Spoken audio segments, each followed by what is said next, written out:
Good evening. New location tonight.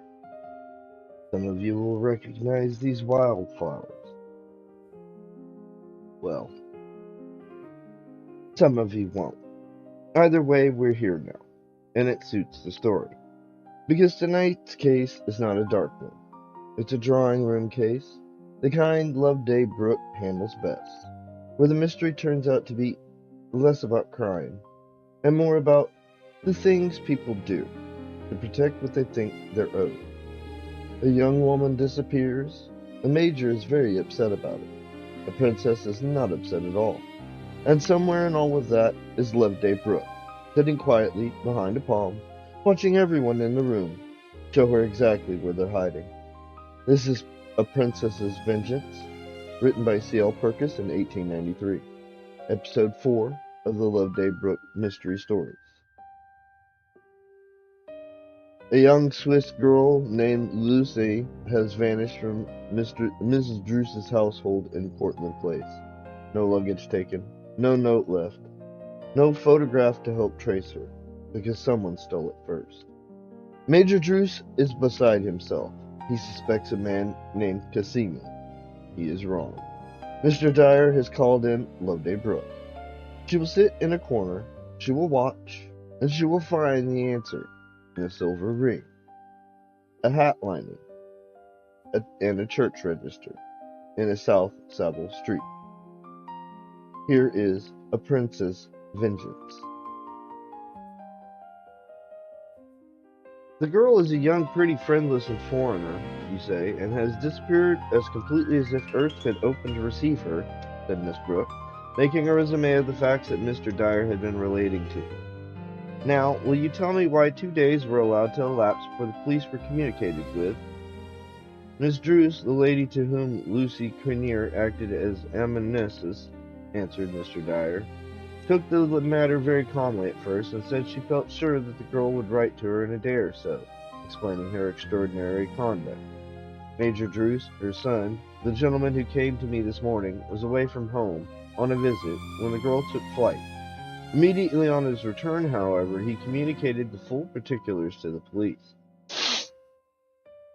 They do not seem to have taken up the case very hardly at Scotland Yard. No, they have as good as dropped it. They advised Major Druce to place the matter in my hands, saying that they considered it a case for private rather than police investigation. I wonder what made them come to that conclusion. I think I can tell you, although the Major seems quite at a loss on the matter. It seems he had a photograph of the missing girl, which he kept in a drawer of his writing table. By the way, I think the young man is a good deal gone on this middle Cunnier, in spite of his engagement to another lady. Well, this portrait he naturally thought would be most useful in helping to trace the girl, and went to his drawer for it, intending to take it with him to Scotland Yard. To his astonishment, however, it was nowhere to be seen, and although he at once instituted a rigorous search, and questioned his mother and servants, one and all, on the matter, it was as all to no purpose. Loveday thought for a moment. Well, of course, she said presently, that photograph must have been stolen by someone in the house, and equally, of course, that someone must know more on the matter than he or she cares to avow, and most probably has some interest in throwing obstacles in the way of tracing the girl. At the same time, however, the fact in no way disproves the possibility that a crime, and a very black one, may underlie the girl's disappearance. The Major himself appears confident that a crime of some sort has been committed, and he grew very excited and a little mixed in his statements more than once just now. What sort of woman is the Major's mother? Miss Druce? She's rather a well-known personage in certain sets. Her husband died about 10 years ago, and since his death she has posed as a promoter and propagandist of all sorts of benevolent, though occasionally somewhat visionary ideas. Theatrical missions, magic lantern, and playing cards missions.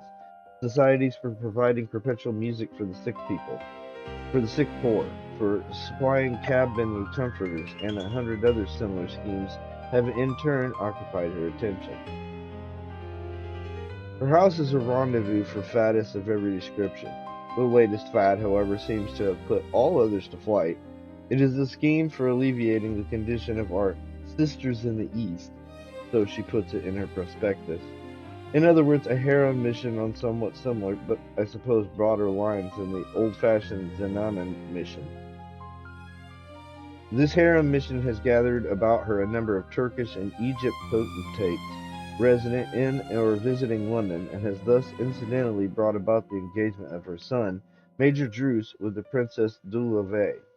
This princess is a beauty and an heiress, and although of Turkish parentage, has been brought up under European influence in Cairo. Is anything known of the antecedents of Middle Pyrenees? Very little. She came to Mrs. Druce from a certain Lady Gwyn, who had brought her to England from an orphanage for the daughters of jewelers and watchmakers at Echelette in Geneva. The Lady Gwyn intended to make her governess to her young children, but when she saw the girl's good looks had attracted her husband's attention, she thought better of it, and suggested to Miss Druce that Mademoiselle might be useful to her in conducting her foreign correspondence.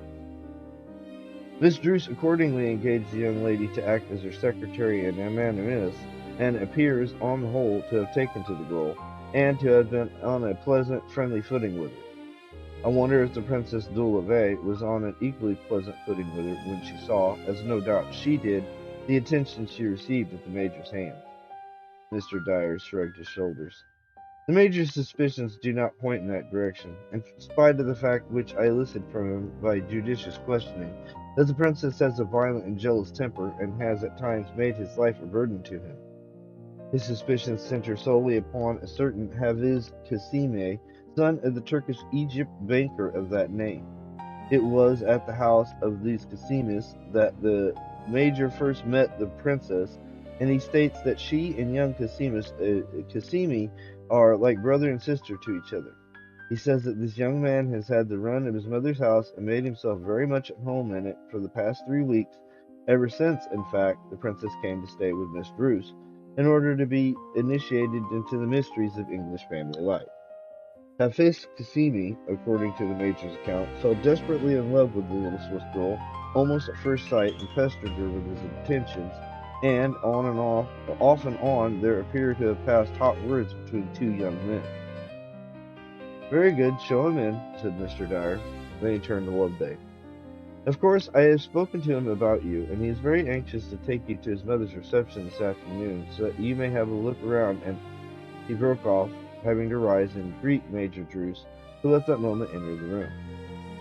He was a tall, handsome young fellow of about 7 or 8 and 20, well turned out from head to foot, mustache waxed, orchid in buttonhole, white kid gloves, and patent leather boots. There was assuredly nothing in his appearance to substantiate his statement to Mr. Dyer that he hadn't slept a wink all night, that in fact another 24 hours of this terrible suspense would send him into his grave. Mr. Dyer introduced Miss Brooke, and she expressed her sympathy with him on the painful matter that was filling his thoughts. It is very good of you, I'm sure, he replied, in a slow, soft drawl, not unpleasant to listen to. My mother receives this afternoon from 4:30 to 6:30, and I shall be very glad if you will allow me to introduce you to the inside of our house, and to the very ill-looking set that we have somehow managed to gather about us. The ill-looking set? Yes, Jews, Turks, heretics, and infidels, all there. And they're on the increase, too, that's the worst of it. Every week a fresh importation from Cairo.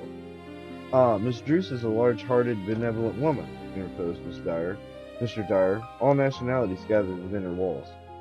Was your mother a large-hearted, benevolent woman? Said the young man, turning upon him. No. Well, then, thank Providence that she wasn't. And admit that you know nothing at all on the matter, Miss Brooke, he continued, turning to Loveday. I brought round my hansom for you. It's nearly 4:30 now, and it's a good 20 minutes' drive from here to Portland Place. If you're ready, I'm at your service.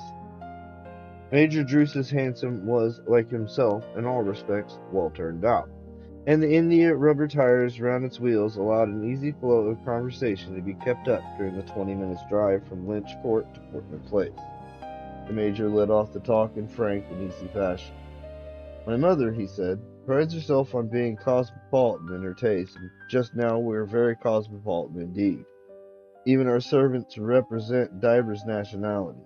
The butler is French, the 2 footmen Italians, the maids, I believe, are some of them German, some Irish, and I have no doubt if you penetrate to the kitchen quarters, you'd find the staff there composed in part of the Scandinavians and part of the South Sea Islanders. The other quarters of the globe you'll find fully represented in the drawing room. Loveday had a direct question to ask.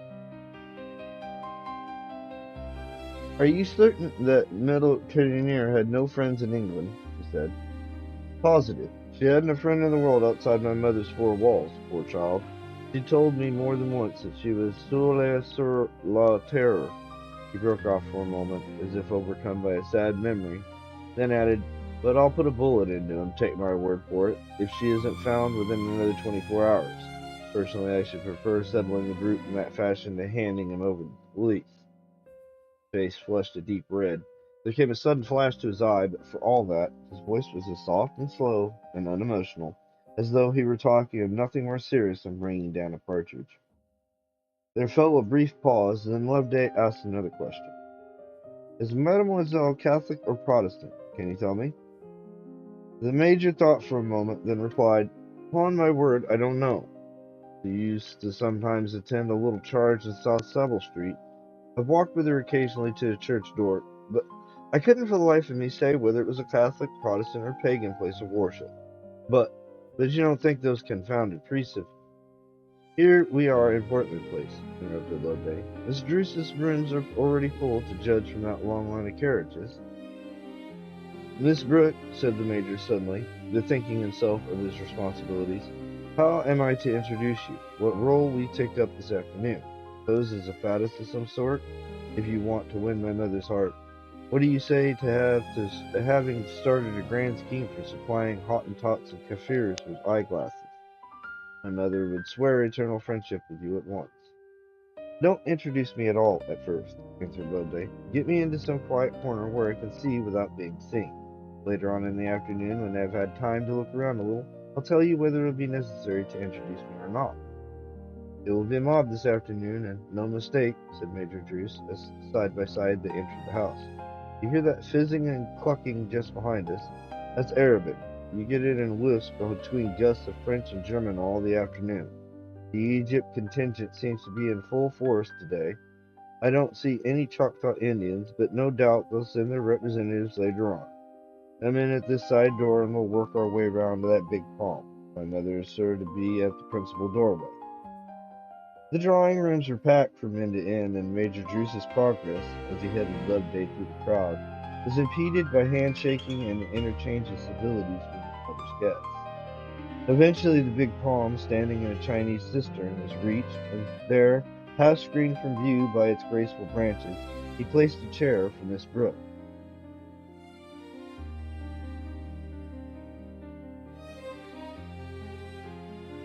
From this quiet nook, as now and again the crowd parted, Loveday could command a fair view of both drawing rooms. Don't attract attention to me by standing at my elbow, said the Major. He answered her whisper with another. There's the beast, Iago, I mean. He said, do you see him? He's standing talking to that fair, handsome woman in the pale green, with a picture hat. He's Lady Gwen. And there's my mother. And there's Dolly, the princess, I mean, alone on the sofa. Ah, you can't see her now for the crowd. Yes, I'll go, but if you want me, just nod to me and I shall understand.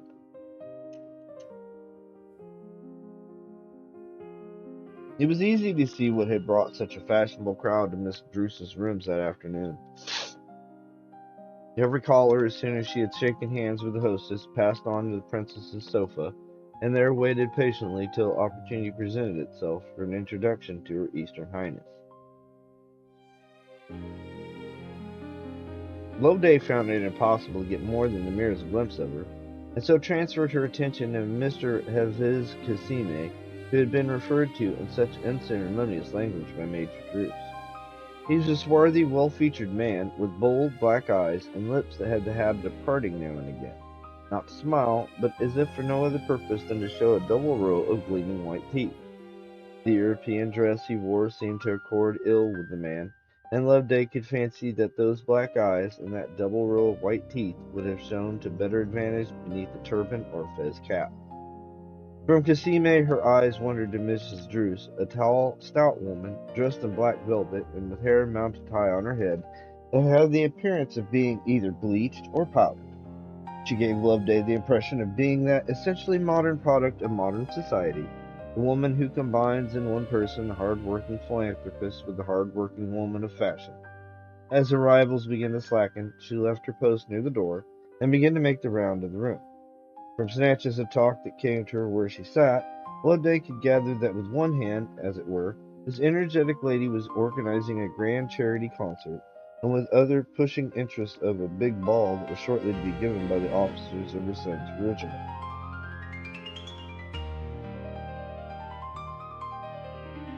It was a hot June day, in spite of the closed blinds and open windows. The room was stifling to a degree. The butler, a small, dark, slight Frenchman, made his way through the throng to a window at Loveday's right hand. To see it, a little more air could be admitted. Major Druce followed on his heels to Loveday's side. "Will you come into the next room and have some tea?" he asked. "I'm sure you must feel nearly suffocated here." He broke off, then added in a lower tone, "I hope you've kept your eyes on the beast. Did you ever in your life see a more repulsive-looking animal?" Loveday took his questions in their order. "No tea, thank you," she said, "but I shall be glad if you will tell your butler to bring me a glass of water. There he is at your elbow. Yes, off and on I have been studying Mr. Casime, and I must admit I do not like his smileless smile." The butler brought the water. The major, much to his annoyance, was seized upon simultaneously by two ladies, one eager to know if any tidings had been received of Mademoiselle Cunier. Now I know what that means. The other anxious to learn if a distinguished president to the harem mission had been decided upon. Soon after 6 the rooms began to thin somewhat, and presentations to the princess ceasing. Loveday was able to get a full view of her. She presented a striking picture, seated half reclining on a sofa, with two white-robed, dark-skinned Egyptian maidens standing behind her. A more unfortunate sobriquet than Dolly could scarcely have been found by the major for this oriental beauty, with her olive complexion, her flashing eyes, and extravagant richness of attire. Queens of Sheba would be far more appropriate, thought Loveday. She turns a commonplace sofa into a throne, and I should say, makes every one of those ladies feel as she ought to have donned court dress and plumes for the occasion.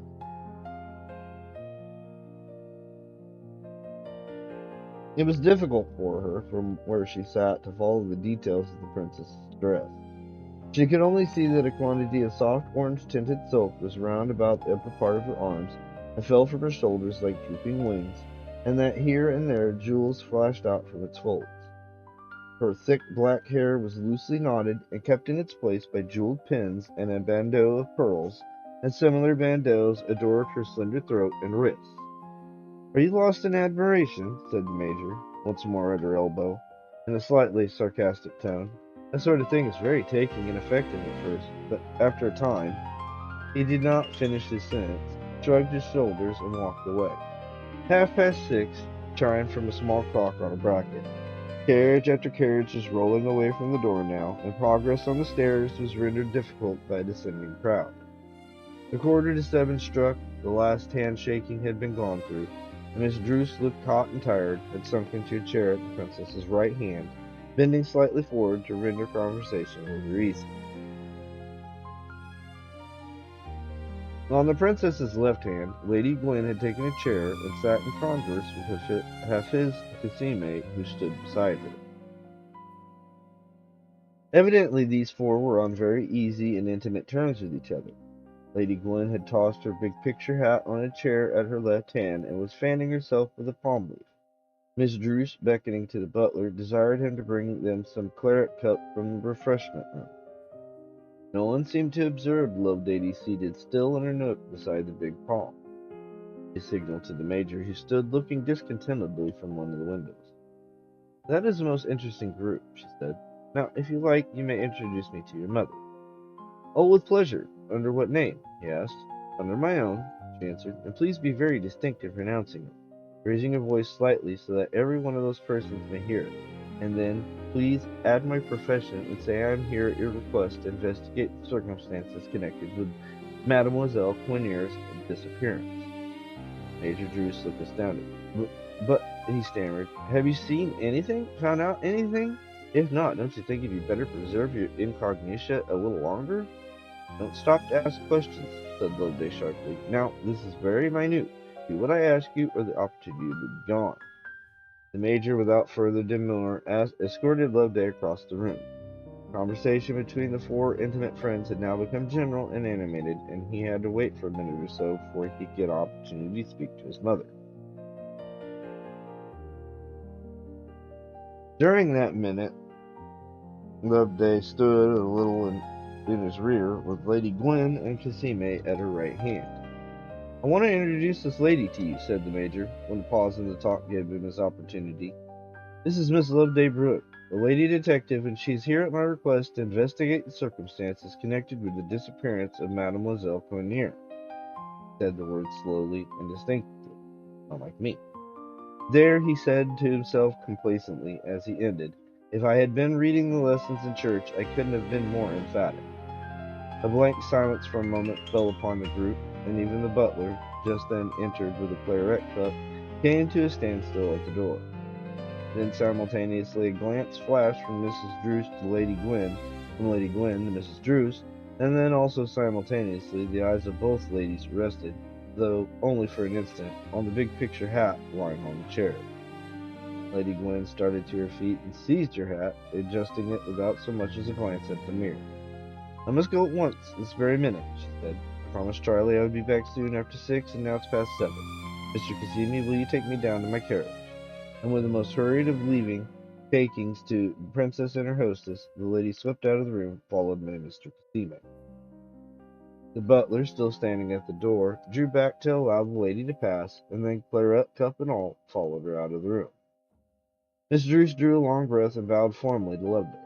I was a little taken by surprise, she began. But here the princess rose suddenly from the sofa. Moi, je suis fatiguée, she said in excellent French to Miss Druce, again unlike me, and she too swept out of the room, throwing, as she passed, what seemed to Loveday a slightly scornful glance towards the Major. I think she just said, "Ma'am, I'm fatigued." Her two attendants, once carrying her fan, and the other her reclining cushions, followed. Miss Druce again turned to Loveday. Yes, I confess I was taken a little by surprise, she said, her manner thawing slightly. I'm not accustomed to the presence of detectives in my house, but now tell me, what do you propose doing? How do you mean to begin your investigation? By going over the house and looking at all the corners, or by cross-questioning the servants? Forgive my asking, but really I am quite at a loss. I haven't the remotest idea how such investigations are generally conducted. I do not propose to do much in the way of investigation tonight, answered Loveday as formally as she had been addressed, for I have very important business to transact before 8 o'clock this evening. I shall ask you to allow me to see Mademoiselle Cugnier's room. 10 minutes there will be sufficient. After that, I don't think I need to trouble you any further. Certainly, by all means, answered Miss Druce. You'll find the room exactly as Lucé left it. Nothing has been disturbed. She turned to the butler, who had by this time returned and stood presenting the claret cup, and in French desired him to summon her maid and tell her to show Miss Brooke to Mademoiselle Cugnier's room. The 10 minutes that Loveday had said would suffice for a survey of this room extended themselves to 15, but the extra 5 minutes assuredly were not expended by her in the investigation of drawers and boxes. The maid, a pleasant, well-spoken young woman, jingled her keys and opened every lock, and seemed not at all disinclined to enter into the light gossip that Loveday contrived to set going. She answered freely a variety of questions that Loveday put to her respecting Mademoiselle and her general habits, and from Mademoiselle the talk drifted to other members of Mrs. Druce's household. If Loveday had, as she had stated, important business to transact that evening, she certainly set about it in a strange fashion. After she quitted Mademoiselle's room, she went straight out of the house, without leaving a message of any sort for either Mrs. or Major Druce. She walked the length of Portland Place in leisurely fashion, and then, having first ascertained that her movements were not being watched, she called a hansom and desired the man to drive her to Madame Celine's, a fashionable milliner's in Old Bond Street. At Madame Celine's she spent close about half an hour, giving many and a minute directions for the making of a hat, which assuredly, when finished, would compare with nothing in the way of millinery that she had ever before put upon her head. From Madame Celine's hansom conveyed her to an undertaker's shop at the corner of South Savile Street, and here she spent a brief 10 minutes in conversation with the undertaker himself in the little back parlor. From the undertaker's she drove home to her rooms in Gower Street, and then she divested herself of hat and coat. She wrote a brief note to Major Druce, requesting him to meet her on the following morning at Iglesias, the confectioner's in South Savile Street, at 9 o'clock punctually. This note she committed to the charge of the cab driver, desiring him to deliver it at Portland Place on his way back to his stand. "They have queer ways of doing things, these people," said the Major, as he opened and read the note. "Suppose I must keep the appointment, though. Confound it, I can't see that she possibly have found out anything by just sitting still in a corner for a couple hours, and I'm confident she didn't give that beast Casime 1/4 the attention she bestowed on other people." In spite of his grumbling, however, the Major kept his appointment. At 9 o'clock the next morning she saw him shaking hands with Miss Brooke on Iglesias' doorstep. "Dismiss your hansom," she said to him. "I only want you to come a few doors down the street to the French Protestant church, to which you have sometimes escorted Mademoiselle Cremiere." At the church door Loveday paused a moment. "Before we entered," she said, "I want you to promise that whatever you may see going on there, however greatly you may be surprised, you will make no disturbance, not so much as open your lips till we come out." The Major, now a little bewildered, gave the required promise, and side by side the two entered the church. It was a little more than a big room. At the farther end, in the middle of the nave, stood the pulpit, and immediately behind this was a low platform enclosed by a brass rail. Behind this brass rail, in black Geneva gowns, stood the pastor of the church, and before him on cushions kneeled two persons, a man and a woman. These two persons and an old man, the verger, formed the whole of the congregation. The position of the church, amid shops and narrow backyards, had necessitated the filling in of every one of its windows with stained glass. It was, consequently, so dim that coming in from the outside glare of sunlight, the Major found it difficult to make out what was going on the further end.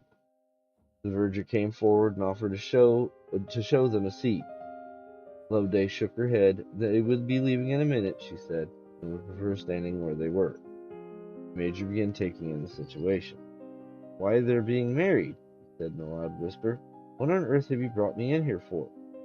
Loveday laid her finger on her lips and frowned severely at it. The marriage service came to an end. The pastor extended his black-gowned arms like the wings of a bat and pronounced the benediction. The man and woman rose from their knees and proceeded to follow him into the vestry. The woman was neatly dressed in a long, dove-colored traveling cloak. She wore a large hat, from which fell a white gossamer veil that completely hid her face from view. The man was small, dark, and slight. As he passed on to the vestry beside his bride, the Major at once identified him as his mother's butler. "Why, that's Lebrun," he said in a still louder whisper than before. "Why, in the name of all that's wonderful, have you brought me here to see that fellow married?" "You better come outside if you can't keep quiet," said Loveday severely, and leading the way out of the church as she spoke. Outside, South Savile Street was busy with early morning traffic. "Let us go back to Iglesias," said Loveday, "and have some coffee. I will explain to you there all you wishing to know." But before the coffee could be brought to them, the Major had asked at least a dozen questions. Loveday put them all on one side. "All in good time," she said. "You are leaving out the most important question of all. Have you no curiosity to know who was the bride that Lebrun had chosen?" "I don't suppose it concerns me in the slightest degree," he answered indifferently. "But since you wish me to ask the question, who was she?" "Luce Cremiere, lately your mother's amanuensis." "The—" cried the Major, jumping to his feet and uttering an exclamation that must be indicated by a blank. "Take it calmly," said Loveday. "Don't rave. Sit down, and I'll tell you all about it. No, it's not the doing of your friend Casime, so you need not threaten to put a bullet into him. The girl has married Lebrun of her own free will. No one has forced her into it." "Luce has married Lebrun of her own free will," he echoed, growing very white and taking the chair which faced Loveday at a little table. "Will you have sugar?" asked Loveday, stirring the coffee, which the waiter at that moment brought. "Yes, I repeat," she presently resumed. Luce has married Lebrun of her own free will, although I conjecture she might not perhaps have been quite so willing to crown his happiness if the Princess de Loveday had not made it greatly to her interest to do so. Dolly made it to her interest to do so, again echoed the Major. Do not interrupt me with exclamations. Let me tell the story in my own fashion. Then you may ask as many questions as you please. Now, to begin at the beginning. Luce became engaged to Lebrun within a month of her coming to your mother's house, but she carefully kept the secret from everyone, even from the servants, until about a month ago, when she mentioned the fact in confidence to Mrs. Druce in order to defend herself from the charge of having sought to attract her attention.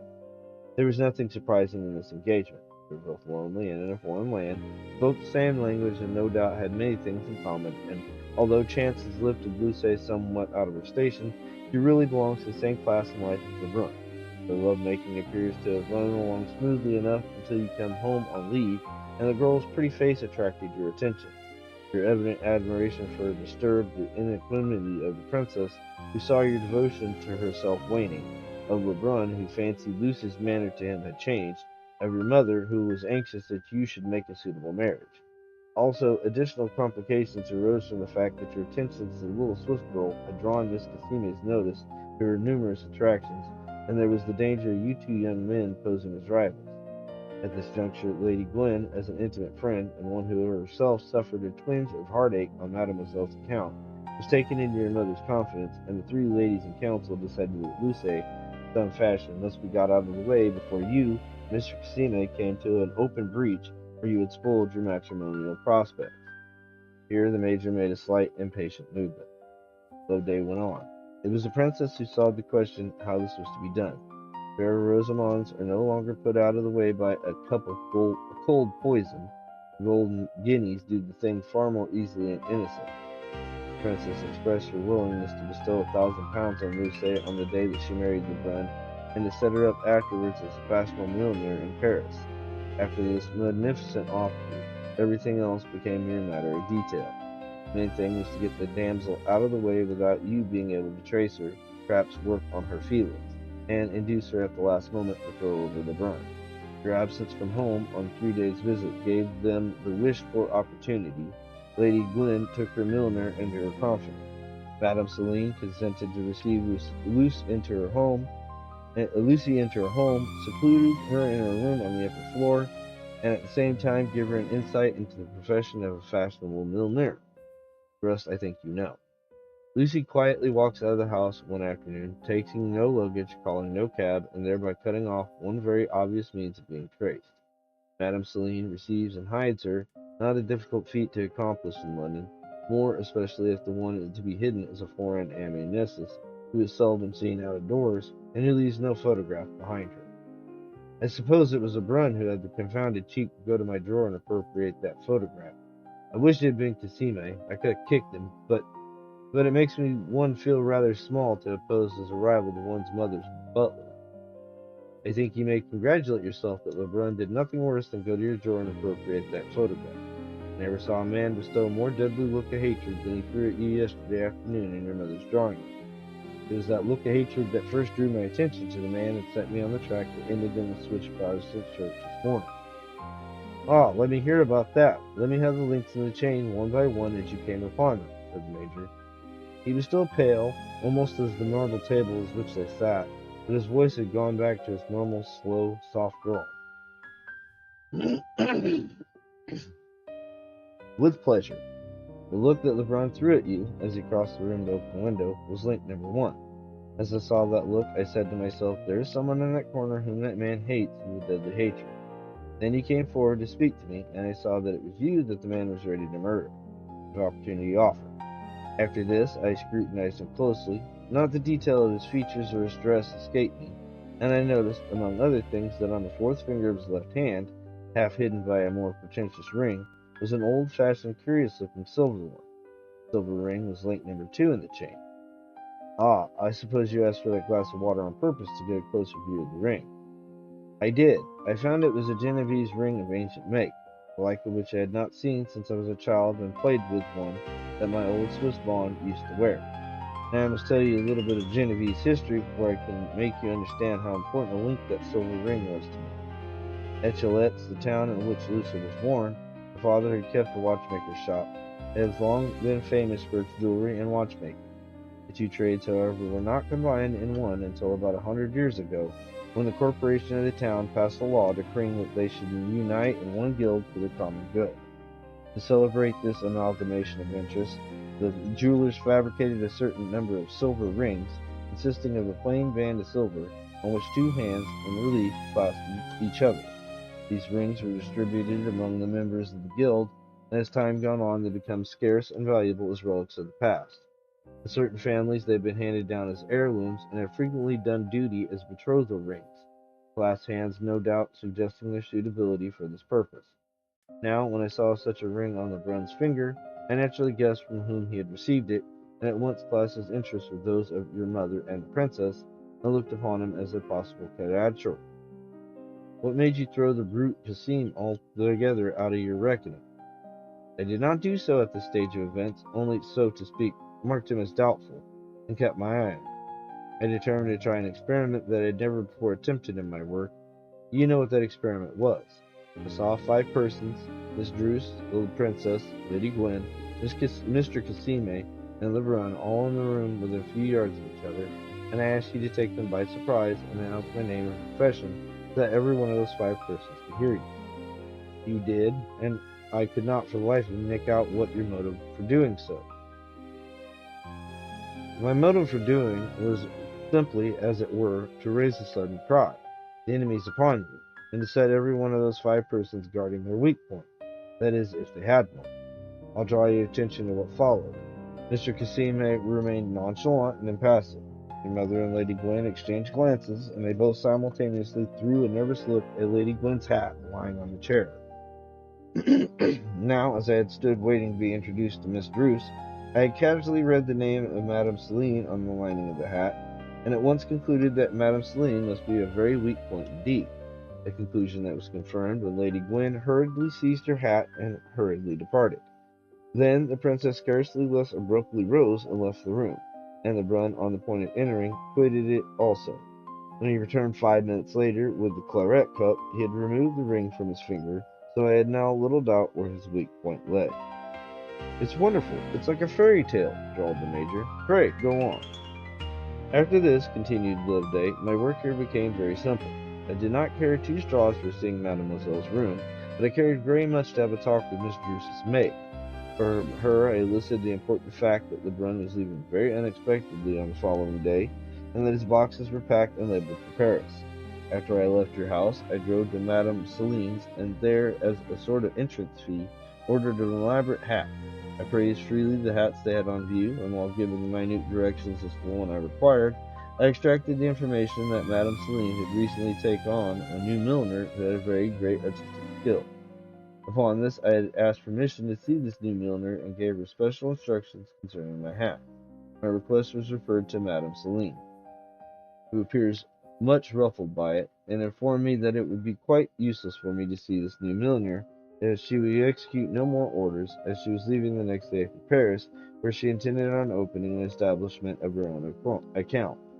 Now you see the point at which I had arrived. There was Lebrun, and there was this new milliner, each leaving for Paris on the same day.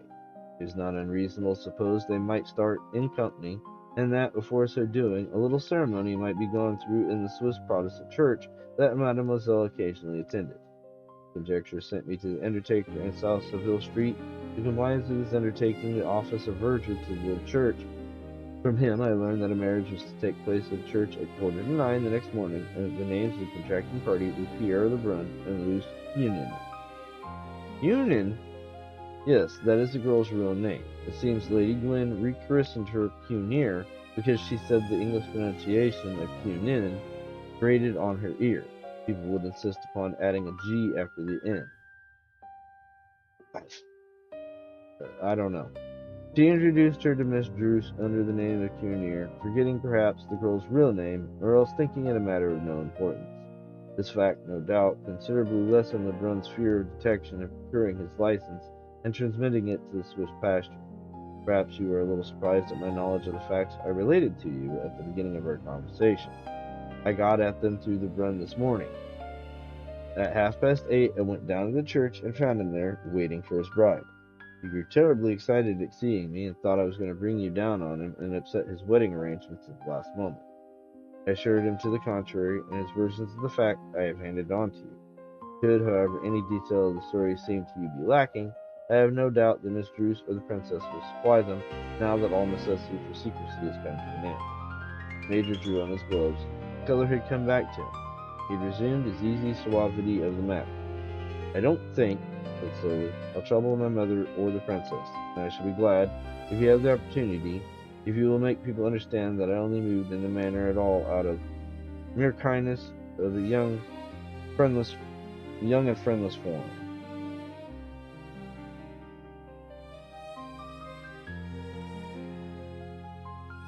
The Major drew on his gloves. His color had come back to him.